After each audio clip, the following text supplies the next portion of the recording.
Bonjour frères et sœurs en Christ Jésus. Aujourd'hui nous allons aborder d'un thème intitulé « L'éternité. Où vas-tu la passer ?» Thème tiré dans le livre de Matthieu 25, 46. Nous lisons « Et ceux-ci iront au châtiment éternel, mais les justes à la vie éternelle. » Bien-aimés dans le Seigneur, aujourd'hui, nous devons faire face à une question essentielle. Une question que nul ne peut ignorer. Où passeras-tu l'éternité? La Bible est catégorique.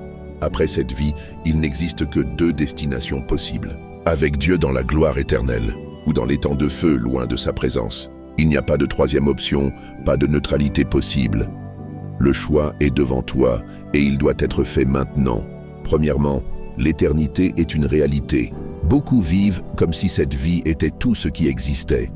Mais la parole de Dieu nous enseigne que ce monde passera, tandis que l'âme qui pêche mourra et ira en enfer et n'héritera pas de l'immortalité. Jésus lui-même a parlé avec sérieux du ciel et de l'enfer. Dans Luc chapitre 16, versets 19 à 31, il nous raconte l'histoire du riche et de Lazare. Après leur mort, Lazare était consolé dans le sein d'Abraham et le riche tourmenté dans les flammes. L'enfer n'est pas un mythe, c'est une réalité effrayante que Jésus décrit comme un feu qui ne s'éteint point. Marc 9, 48. Deuxièmement, Dieu veut que tu sois avec lui. L'amour de Dieu est immense. Il ne veut pas que tu sois perdu. 2 Pierre 3, 9. Le Seigneur ne tarde pas dans l'accomplissement de la promesse, mais il use de patience envers vous, ne voulant pas qu'aucun périsse, mais voulant que tous arrivent à la repentance. C'est pourquoi Jésus est venu. Jean 3, 16. Car Dieu a tant aimé le monde qu'il a donné son Fils unique, afin que quiconque croit en lui ne périsse point, mais qu'il ait la vie éternelle. Si tu acceptes Jésus comme Seigneur et Sauveur, une place t'attend dans la maison du Père. Jean 14, 2, 3. Mais si tu le rejettes, tu refuses ton unique espoir de salut. Troisièmement, qui ira dans les temps de feu? Dieu ne condamne personne au hasard. Apocalypse 21, 8 nous donne une liste claire des personnes qui y seront jetées.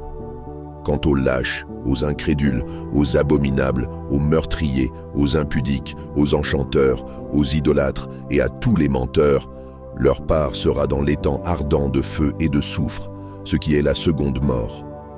Le jugement est juste. Ceux qui rejettent Christ et vivent dans le péché sans repentance courent un grand danger.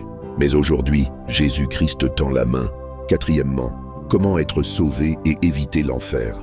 La Bible nous donne un chemin clair vers le salut. 1. Repens-toi de tes péchés. Jésus-Christ t'avertit. Luc 13, 3. Si vous ne vous repentez, vous périrez tous également. 2. Crois en Jésus et accepte-le comme ton Seigneur et Sauveur. Jean 3, 36. Celui qui croit au Fils a la vie éternelle. Celui qui ne croit pas au Fils ne verra point la vie, mais la colère de Dieu demeure sur lui. 3. Marche dans la sanctification. Hébreux 12, 14. Recherchez la paix avec tous et la sanctification, sans laquelle personne ne verra le Seigneur. Je conclus en disant, choisis maintenant.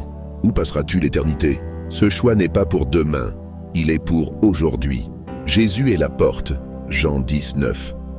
Entre tant qu'elle est encore ouverte, si tu veux être avec Dieu, élève ta voix en prière, donne-lui ta vie et engage-toi à marcher selon sa parole.